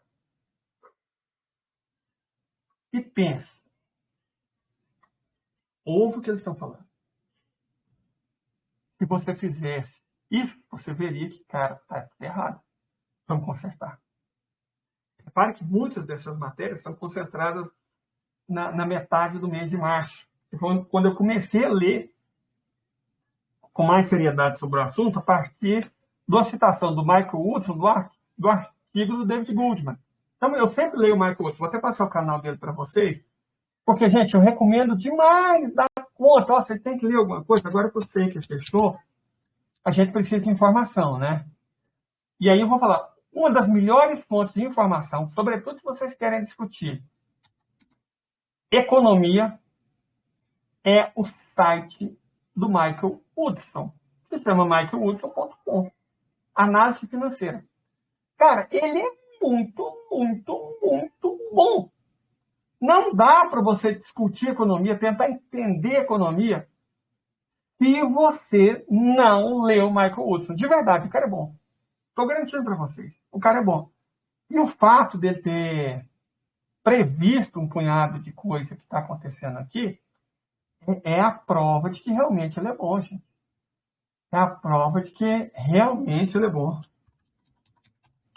Sabe? Então, eu vou deixar aqui no canal do Telegram. Gente, se vocês estão me vendo aí no YouTube, deixa eu explicar por que eu não estou fazendo a live direto no YouTube. Pode não parecer, mas eu não tenho uma saúde 100%. Certo? Que eu não sou rico, tá óbvio. Então, para ter uma saúde 100%, a gente precisava fazer coisas que demandam dinheiro. Até para comprar determinado remédio. E aí, bom, em função disso, eu fiquei sem dormir mais do que deveria, numa noite por causa de crise de sinusite, para ter verdade. E ficar sem dormir muito tempo, enfim, ressalta um outro problema que eu eventualmente tenho, que é crise de ansiedade. Quando eu tenho crise de ansiedade, eu não gosto de ver meu próprio rosto, sabe? E numa live no YouTube, acaba que eu gosto mais do YouTube, não estou falando mal da plataforma não, tá? YouTube, ó, te amo. Mas é porque numa live do YouTube, querendo ou não, eu tenho que mostrar o meu rosto. E olhar o meu rosto amplia a minha ansiedade. Aqui nessa, eu posso, aparece uma faixinha verde, eu posso ficar falando sem ver o meu rosto. Sabe? Eu estou vendo uma faixinha verde escrito notícia do front. E isso não me dá ansiedade. Eu consigo... Porque, gente, eu faço o possível para não ser um hoje no mundo militar da vida, no sentido que faz press release de outras mídias e fica falando groselha. Não. Eu estudo, procuro estudar bastante. Em alguns casos, eu levo mais de meses estudando um assunto antes de falar sobre ele.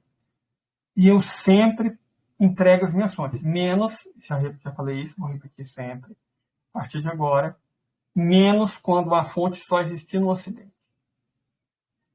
Certo? Eu já expliquei para vocês isso. A partir de agora, a partir de alguns dias atrás, eu já levei isso, que se eu ver que uma fonte com uma determinada informação só existe ou na Federação Russa, ou na República Popular da China, ou na República Islâmica do Irã, que ela não existe no Ocidente, eu não cito a fonte. Não cito. Não é por picaretagem, não, gente. Você pode ter certeza que eu não sou picareta. Eu não invento coisa, não. Mas é porque se esses países que estão... Como eu disse, o Brasil não tem como resolver nosso próprio problema, derrotar nossa elite. Vai ser derrotado de fora. Se ele vai ser derrotado de fora, porque a questão é o capitalismo, ele tem que cair, se o sistema vai ser explodido, já que a gente não consegue implodi-lo, eu não posso prejudicar de nenhuma forma os países que vão derrotar o oeste coletivo e o capitalismo internacional. Entende? Porque quando eu estiver falando, igual, por exemplo, os negócios do satélite, 85% das fontes estavam em sites da Alemanha, dos Estados Unidos, da Inglaterra, aí eu citei todas elas. Mas 15% só era encontrado em site russo. Aí esse eu não citei. Certo? Ou quando citei, resumi e não falei de onde eu tirei, nem como eu consegui a informação. Porque, repito, a gente não pode prejudicar quem está nos ajudando. É básico, né? Nossa, Leila, mas que coisa. Não, gente, por favor. O mundo está ruim para todo mundo. Mas está mais ruim para os pobres, para as mulheres, para os que sofrem. E está ruim há muito tempo para todas essas pessoas. Para os que, como eu, são pobres, para as pessoas que são mulheres, para grupos importantes de diversidade sexual, cultural e étnica. Sabe? Então, eu não posso simplesmente, em nome da vaidade, de falar, eu estou citando 100% das minhas fontes, prejudicar aqueles que podem ajudar a mim e aos que se encontram em situação de exploração ou opressão, ou simplesmente não suportam a justiça. Então, por isso, repito, vocês estão vendo que eu estou dando as fontes. Sempre que possível, dou as fontes. Como agora é economia, então elas são muito públicas. Então, eu estou falando as fontes, são essa, passei para vocês. Nesses fios meus, quando vocês virem, se vocês virem, claro, vocês vão ver que eu sempre estou citando a fonte também. E aí o Michael Osleider, de onde você tira essas informações? Igual o canal que eu uso como exemplo, não ser seguido hoje no mundo militar, nunca cita as suas fontes. Mesmo canais que eu gosto, uns canais de língua espanhola que falam sobre o conflito na Ucrânia, eles também não citam fontes. Você fala, conseguimos isso. Eu cito. Sem problema nenhum lá, gente. Michael Woods, onde eu consigo a informação desse homem? Acabei de passar o site para vocês. Sabe, eu não concordo. Eu sou anarquista. Tá, eu sou cristão, e muita gente acha estranho eu ser anarquista cristão. Católico, inclusive, né? Mas eu sou anarquista. Eu sou anarquista. E, então, eu não acredito que a gente deve pegar informação, que é uma coisa que deve ser pública, que deve servir para a humanidade, e, nossa, é meu, as informações que eu tenho são minhas. Não, gente. Tem que ser público. Porque eu sou provisório. Eu estou aqui, amanhã eu vou trabalhar. O trator cai em cima de mim, a picadeira me pica, a caminhonete do meu patrão bate. Sabe, essas coisas acontecem. A gente não é eterno. Então, sempre que for possível, eu deixar as minhas fontes, eu vou deixar. Certo? E sempre que alguém me perguntar, Leila, onde você conseguiu isso? Tem pessoas que se ofendem, qual que é a sua fonte? Eu não, gente.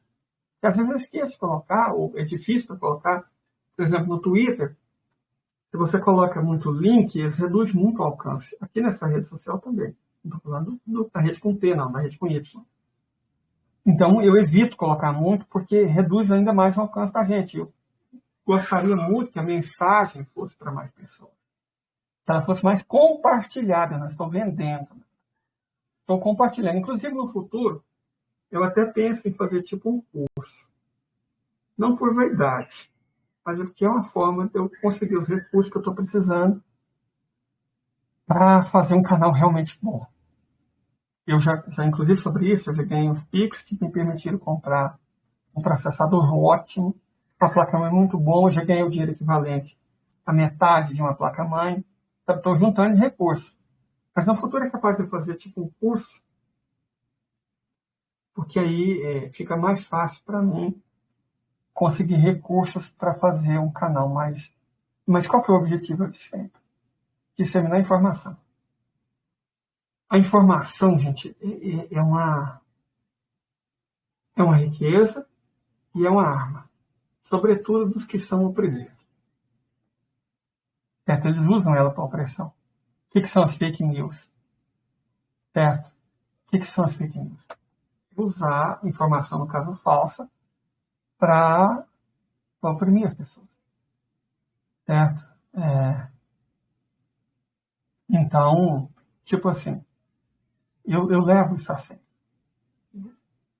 Eu confiro as informações antes, eu estudo antes de fazer cada live, porque eu acho que é importante a gente ter acesso a informação de qualidade, a gente divulgar a informação de qualidade, e divulgar a fonte é uma ótima maneira de fazer com que as pessoas consigam elas mesmas chegar às próprias conclusões. Eu não quero ninguém dependente de mim.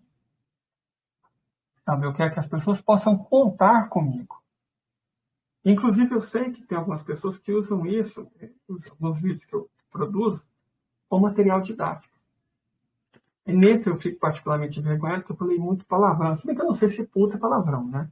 Acho que o YouTube trata como palavrão. Então, vocês é monetizado. Então, lasque-se. Nas últimas vezes, as pessoas têm... Eu perco R$1,05, R$1,02 por desmonetização, porque eu tenho poucos seguidores, então é pouquinha coisa. Qualquer R$1 de Pix paga o que o YouTube toma por não monetizar, por eu ter falado essa palavra. Puta. Então, falar de guerra também, falando de aviação, que o YouTube desmonetiza. É assim que eles censuram quem está falando, né? Fazendo com que a própria pessoa se autocensure. Eu acho isso horrível, né? A pessoa se autocensura. Mas aí, quando eu descobri que por live eu ganhava só R$1, eu falei, não, pelo amor de Deus. Eu peço para os meus inscritos R$1 e pronto, está resolvido, está pago. Então, falo o que eu quiser, a plataforma com Y que se lasque. Mas vamos voltar ao assunto. Nós vimos, até agora, como a quebra desse banco nos Estados Unidos está profundamente vinculado a, primeiro, um excesso de liquidez. Esse excesso de liquidez decorria do excesso de dívida, certo? E agora ele está sendo combatido por taxa de juros mais alta, na medida que os países não estão mais aceitando o dólar, estão substituindo o dólar por outras moedas, certo? Então, esse aumento da taxa de juros faz com que o investimento diminua, o investimento no setor produtivo, ainda que esse investimento não fosse necessariamente no setor produtivo. As startups, como eu falei, não todas, evidentemente, mas a maioria delas é picaretagem pura. E um banco especialista em startup quebrou. Mas ele não quebrou necessariamente porque as startups quebraram. Ele quebrou por causa de retirada massiva de 42,5 bilhões de dólares. 220 bilhões de reais. E a minha tese é de que quem retirou esse dinheiro foram fundamentalmente os asiáticos. Certo? Só resumindo o que nós já falamos. Os asiáticos, principalmente indiano, árabe e chinês. E aí, minha outra tese. Eles desbloquearam, para quem joga videogame, um poder novo. Poder de quebrar banco americano. Faça a corrida contra o banco e o banco quebra. Como o próprio artigo do Michael Woodson, que eu citei, coloquei aí para todo mundo ver no nosso canal no Telegram. Como o próprio artigo do Michael Woodson e do David Goldman também deixa claro, os Estados Unidos estão cada vez mais expostos a capital estrangeiro. São trilhões de dólares de exposição, o que quer dizer que os estrangeiros têm trilhões nos Estados Unidos. Quando esse dinheiro está entrando, tudo bem, tudo maravilhoso. O problema é quando esse dinheiro sai, e é um problema ainda maior quando esse dinheiro sai de uma vez. Aí o banco quebra. A quebra desse banco, agora os Estados Unidos estão diante de uma escolha de banco. Que é o seguinte, a escolha de Salomão. Né? A grande maioria dos ativos, mais de 97%, era com valor superior do dinheiro depositado, dos depósitos. Eram superiores a 250 mil dólares, que é o máximo que o seguro socorre. Então, mais de 97%. Todos os depósitos no SVB são superiores individualmente a 250 mil dólares. Então, em tese, não serão socorridos. Só que aí você tem dois problemas. Eles vão ter que escolher um deles. No primeiro, eles resgatam esse dinheiro. Ou seja, eles tiram dinheiro do próprio bolso, o dinheiro do bolso dos banqueiros ou do Estado, da viúva, né, para socorrer essas startups e esses depositantes. O problema é que isso gera outros dois problemas. Primeiro, um déficit ainda maior do sistema bancário dos Estados Unidos e um enfraquecimento da capacidade do sistema de seguros de socorrer futuras quebras. Porque se você gasta tudo agora, se outro banco quebrar, você não tem de onde tirar, a não ser do Estado. Se você retira do Estado, o endividamento aumenta ainda mais. Nós estamos falando de bilhões e bilhões de dólares de negócio. E o segundo problema dessa decisão problemática é que você manda uma mensagem errada. Que os Estados Unidos vem mandando há décadas e está custando isso. Que vocês podem fazer merda que o governo garante. É igual o Obama fez quando o sistema bancário quebrou em 2007, 2008. Como assim? Gente, o que aconteceu? O Obama, quando os bancos quebraram por conta do Clinton ter desregulamentado, não deixa se autorregulamentar, deixa o mercado fazer o que quiser. O Clinton, os democratas são os culpados, sempre, né? Porque eles são de banqueiro, cadelinha de banqueiro. Certo? Então, assim, quando isso acontece, você diz para esses especuladores o seguinte: não, pode fazer merda, tanto pouca gente conserta. E aí, gente, você sabendo que podem fazer o que eles quiserem, que o governo vai consertar, eles cometem cada vez mais erros e arriscam cada vez mais, sabendo que eles não vão pagar por isso. Essa é uma mensagem errada muito ruim e perigosa. Então, eles passam essa mensagem se eles socorrer os investidores e os depositantes. Mas nós falamos que é ruim se socorresse. Mas também falamos que seria ruim se não socorresse. Por quê? Se eles não socorrerem, o modelo de negócio startup vai para o buraco. E o modelo de negócio startup é a que dá a ilusão de que a economia americana, de vários países do Ocidente, de várias estruturas liberais, tem salvação. Só que eu disse, esse modelo é uma picaretagem. Porque ele se baseia na ideia de que você financia por anos e anos e anos negócios deficitários, esperando que em algum momento esse negócio se torne superavitário. Você não tem uma garantia. Você financia prejuízo, em cima de prejuízo, anos de prejuízo, imaginando que em algum momento o negócio vai dar lucro. É uma coisa que não faz sentido. Certo? O ideal, no mundo capitalista perfeito, igual eles falam, você pega um pequeno negócio que dá lucro, vai investindo, porque ele vai dar um lucro maior, e você consegue empréstimo, vai fazer mais investimento, e ele vai aumentando o lucro. Só que o que é a startup? É o contrário disso. Você pega um negócio que está dando prejuízo, joga dinheiro aos bilhões nesse negócio que dá prejuízo, imaginando que no futuro ele vai lucrar. É como se você comprasse uma galinha e começasse a dar feno, silagem, sal proteinado, esperando que no futuro ela dê leite. Eu, particularmente, não acredito que seja uma ideia muito inteligente. Mas os americanos de Harvard, os ingleses de Oxford, acham que é uma boa ideia. Então, né, o dinheiro é deles. Na verdade, o dinheiro é de otários, né? Então, eles fazem o que eles quiserem. Só que esse modelo, evidentemente, ele é ruim. E isso ficou claro agora. Então, em resumo, para vocês entenderem. O que os reguladores podem fazer? Repetindo. Devolver o dinheiro. Só que isso manda uma mensagem errada, péssima, e enfraquece o sistema. É como se para salvar, você teve um corte profundo no braço, perdeu muito sangue, e aí você tira sangue da sua perna. Não parece uma ideia muito inteligente. Certo? É o recado errado. Você ainda dá o recado errado. Você, faz a merda que vocês quiserem que a gente socorre. Também é péssimo. Mas a outra opção também é péssima. Não socorrer e deixar todo o negócio startup quebrar.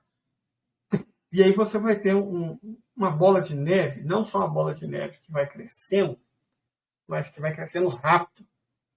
Porque as startups vão começar a quebrar uma em cima da outra.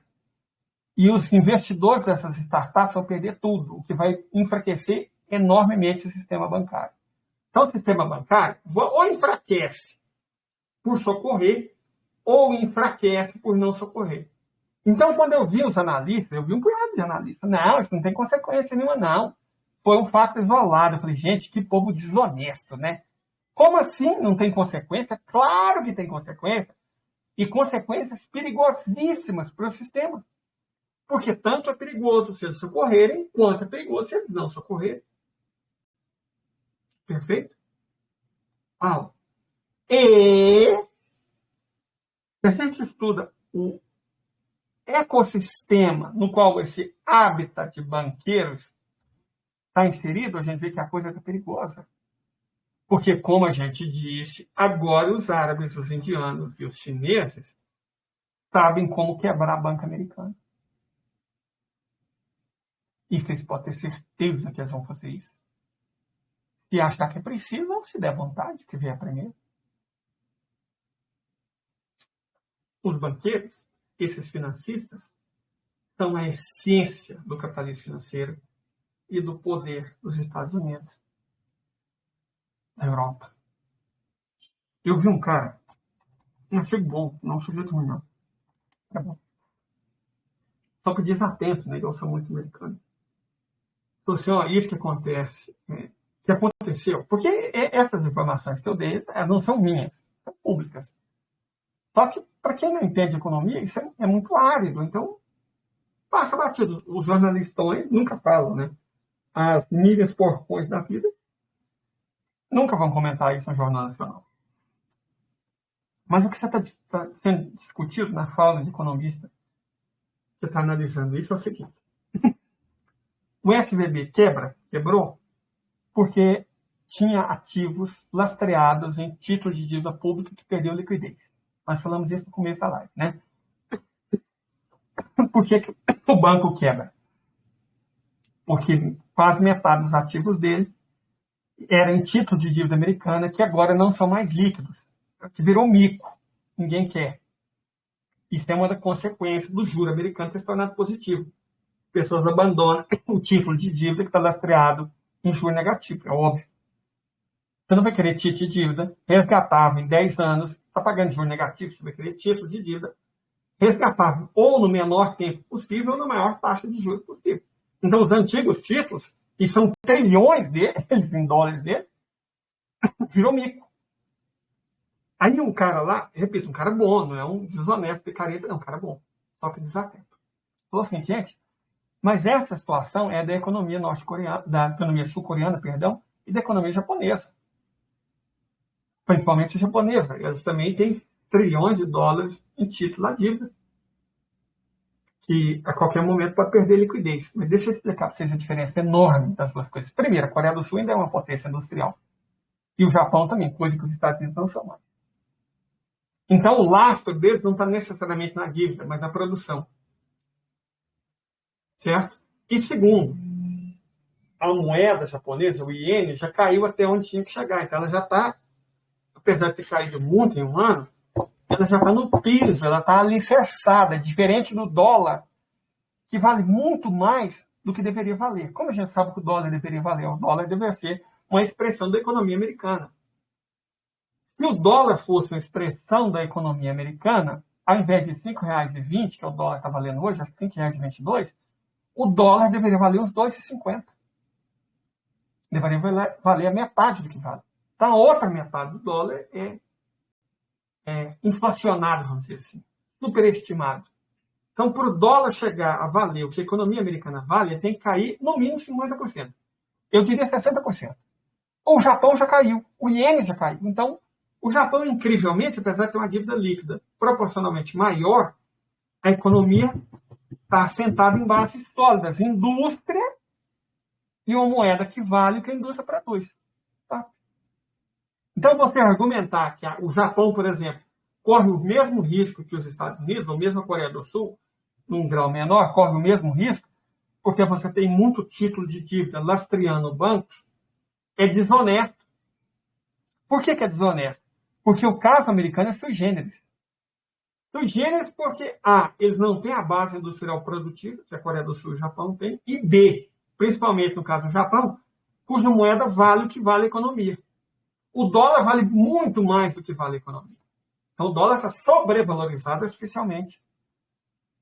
Quer dizer que ele pode cair muito. E o interessante é que se o dólar cair para o valor que ele vale de verdade, os Estados Unidos não tem como bancar as importações. Porque eles sempre bancaram importações usando o dólar, que eles imprimiam. É uma maneira de você roubar recursos dos outros. Você imprime uma moeda, fala que ela tem valor e compra. Na verdade, você está roubando legalmente a coisa dos outros. Mas a partir do momento que você não aceita mais dólar, você chega numa situação que você não está disposto a aceitar dólar, a não ser que ele pague um juro muito alto, ou você destrói a sua economia, aumentando enormemente a sua dívida, crescendo os juros do dólar, porque é isso, essa é a situação. O banco quebrou, entre outras coisas, por causa disso. Os juros, pela primeira vez em décadas, estão positivos. O que quer dizer que as pessoas estão deixando de investir para emprestar para os Estados Unidos. Só que isso não está resolvendo o valor do dólar. A pessoa tem que aumentar cada vez mais o juro para conseguir cada vez mais dinheiro de fora. Ao fazer isso, aumentando o juro, a dívida deles, que está em 30 trilhões, só vai crescer. Cada ponto percentual na taxa de juros dos Estados Unidos é um aumento de 300 bilhões na dívida por ano. Se esse aumento em 5%, é 1,5 trilhão por ano. Uma dívida que já está em 30 trilhões. E é exatamente a dívida alta que está impedindo o crescimento dos Estados Unidos e está enfraquecendo a posição dos Estados Unidos diante de outras economias mundiais. Então, o remédio que eles têm é aplicar mais veneno para fortalecer a doença. Vocês entenderam o paradoxo que a economia dos Estados Unidos está enfrentando? A única solução para eles é ampliar no presente problema que vai vir no futuro. Só que o futuro chega. E quando chegar, ele vai estar muito maior do que já é hoje. É horrível, não tem como sair dessa crise, a não ser que você resete. Não, agora vamos deixar a economia quebrar e o dólar vai valer o que tem que valer. Só que eles tiveram a ideia, que é a do Davos, né? Fórum Econômico Mundial. Que é resetar à custa dos outros. O que é o grande reset? EC. Você sai lá no site, vou até mostrar para vocês. E eu quero, sempre que possível, como eu disse, matar a cobra e mostrar o pau. No site deles, vamos achar aqui o site. Fórum Econômico Mundial. Até a ONU está dando guarida para o Fórum Econômico Mundial. Cara, que horror. Que horror. Mas no Fórum Econômico Mundial, é para ver que a ONU realmente é uma cadelinha dos Estados Unidos. Né? Que a Rússia está certa em pouco a pouco sair do sistema ONU e não levar a ONU a sério. Os Estados Unidos transformaram a ONU num bordelzinho deles. De toda forma, vou mostrar para vocês aqui. O Fórum Econômico Mundial, ele mesmo traz a ideia do grande reset. O que é o grande reset? Supostamente uma iniciativa para preservar o meio ambiente, não sei o quê, não sei o quê, não sei o quê. Né? O meio ambiente, como se eles se preocupassem com o meio ambiente. Né? Vamos falar sério. Clima, não sei o quê, para evitar a mudança climática. A mudança climática é causada por eles mesmos. É muita picaretagem. Fala sério, deixa eu mostrar aqui. Cara. Esse é o site do Fórum Econômico Mundial. Se vocês pulsarem aqui, vocês vão ver o negócio do grande reset. Que tem tudo a ver com o combate às mudanças climáticas, uma coisa que eles estão planejando para 2030, e blá, blá, blá, estão buscando diminuir as desigualdades sociais, e não sei o que, aqui, ó. Quanta fé podemos ter em planos alternativos para o clima? Ou seja, nenhum plano funciona, só vai funcionar se for o deles. Você sabe qual que é o plano deles, basicamente? É transformar as questões ambientais em ativo. Como assim transformar em ativo? Cobrar pelo bem-estar ambiental. Em resumo, é você privatizar o meio ambiente do mundo inteiro. E aí, sabe, os trilhões que eles têm em dívida, eles vão transformar esses trilhões em recursos. Porque eles vão começar, já cobra pela água, né? Eles vão começar a cobrar pelo ar. Nossa, mas como é que você cobra pelo que você respira? Simples, imposto. Inventa um imposto sobre o meio ambiente, coloca o governo para cobrar e transfere o dinheiro para eles. Vão colocar os estados para trabalhar para eles, cobrando das populações do mundo inteiro a preservação do meio ambiente que eles destruíram no passado. Entenderam? Isso é o grande reset. É isso que o Fórum Econômico Mundial deseja, é isso que ele quer. Essa é a alternativa a fazer um restart honesto da economia.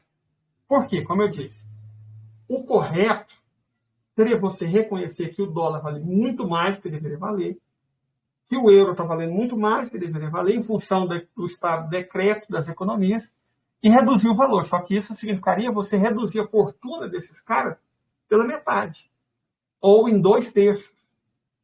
Ao invés disso, eles pensaram no grande reset, que é privatizar os recursos do meio ambiente do mundo, empobrecer o mundo, e ao invés de reduzir a riqueza deles em 2/3, dobrar a riqueza deles, pegando todo o patrimônio que é da humanidade e transferindo para as mãos deles e permitindo a eles cobrar por isso. Esse é o grande reset. Se vocês entrarem no Fórum Econômico Mundial e ver a agenda 2030 deles, vocês vão ver que, resumidamente, é isso, cara. É isso. Sabe, vou até ver se eu acho aqui a agenda 2030. Aí ainda tiveram a cara de pau de falar que agora é das Nações Unidas, né? Agora é das Nações Unidas. Você vê, porque já teve essa aliança entre o Fórum Econômico Mundial e a ONU, o que demonstra aquilo que eu venho falando. A ONU deixou de ser séria. Ela agora é uma cachorrinha fraudiqueira dos Estados Unidos, do sistema capitalista, dos anglo-sionistas, certo? Então, é isso. Essa Agenda 2030, ela está sendo vendida pela ONU, mas ela foi criada pelo Fórum Econômico Mundial, certo? Ela quer sacrificar as populações do mundo para que... Eu já tenho que deixar para outra discussão. Mas, essencialmente, é isso que ela quer. Ela quer sacrificar as nações do mundo em nome de uma sustentabilidade suposta. Se existisse capitalismo verde. Gente, deixa eu falar uma coisa rápida para não ficar perdendo tempo com isso aqui. Imaginar que existe um capitalismo verde é o mesmo que imaginar que existe um estupro gentil. Sabe? Existe o estupro gentil? O Gilberto Freire, né, falava isso. Gilberto Freire falava uma merda parecida com essa, que é, acho que é estupro consentido, né? A formação da identidade brasileira entre o branco e a negra, entre a Casa Grande e a Senzala. Ele passa essa ideia ridícula de cretino que houve estupro consentido na formação do povo brasileiro. É mais ou menos isso que a ONU, que agora é a cachorrinha fraudiqueira do Fórum Econômico Mundial, dos interesses dos Estados Unidos, que existe o capitalismo verde. Certo? O capitalismo verde, que se você buscar uma estrutura sustentável, né, você vai conseguir fazer com que o mundo seja verde. É o verdismo alemão. O que a gente precisa, e eu vou fazer isso, essa semana ela vai ser tensa, porque tem muito milho para ser colhido. Graças a Deus, né? Mas alguém tem que estar lá para transformar esse milho em silagem. Meu serviço, você viu que nem é tão pesado assim. Basicamente, fazer análise, montar o inoculante, misturar o inoculante, essa coisa. Não. Mas mesmo assim cansa e toma muito tempo. Normalmente eu levanto às 4 da manhã, chego em casa às 7 da noite. Aí eu fico sem energia para fazer live, para fazer coisa. Então eu estou aproveitando hoje mesmo, no meio de uma crise de ansiedade, porque eu sei que amanhã, terça, quarta, vai ser tenso.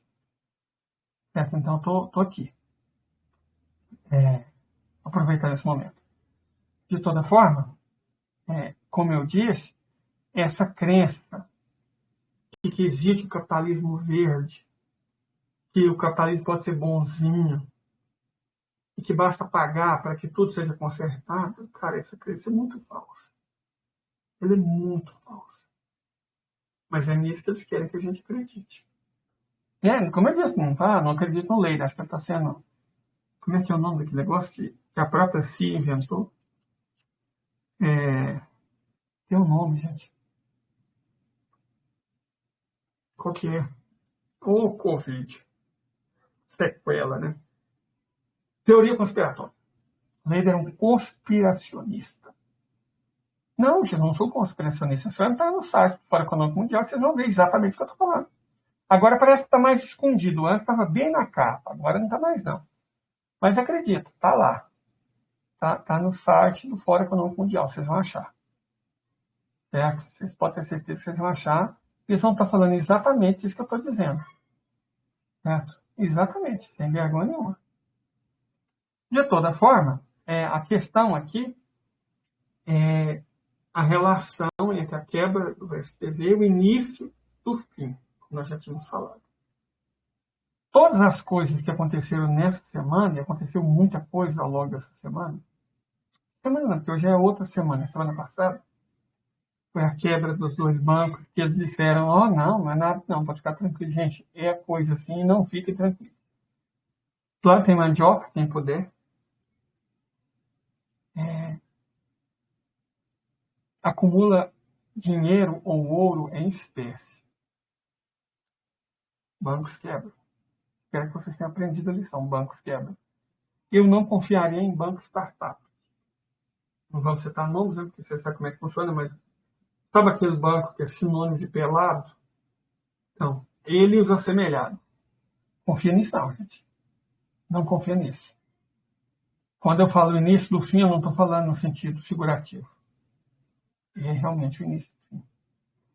E às vezes o fim começa devagarzinho, você não vai perceber ele acontecendo, mas no instantinho, não. Então, são tempos difíceis, embora interessantes.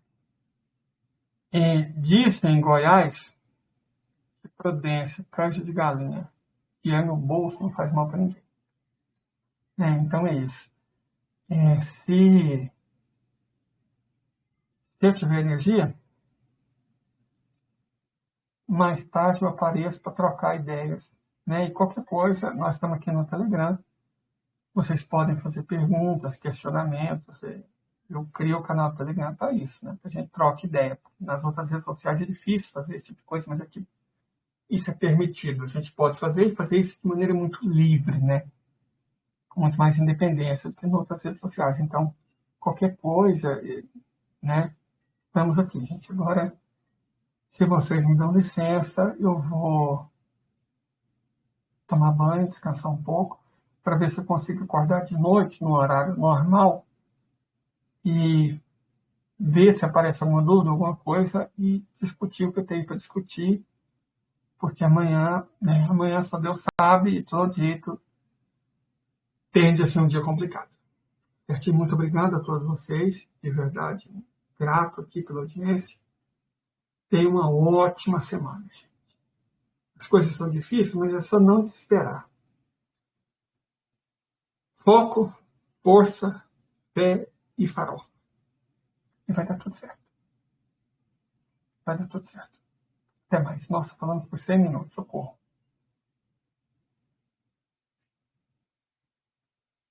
Ué, o que eu estou fazendo de errado aqui? É aqui.